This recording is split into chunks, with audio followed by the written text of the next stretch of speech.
জয় হিন্দ বন্ধুরা।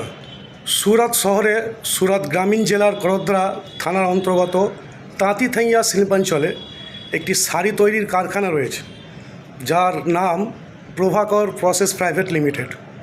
সেখানে একজন ব্যক্তি যার নাম রঞ্জিত অজিত মহন্ত, যিনি পশ্চিমবঙ্গের বাসিন্দা, তিনি একজন শ্রমিক হিসেবে কাজ করছিলেন। কাজ করার সময় তার বাঁ হাতটি মেশিনের মধ্যে আটকে যায়, যার ফলে তার পুরো হাতটি কেটে বাদ যায়।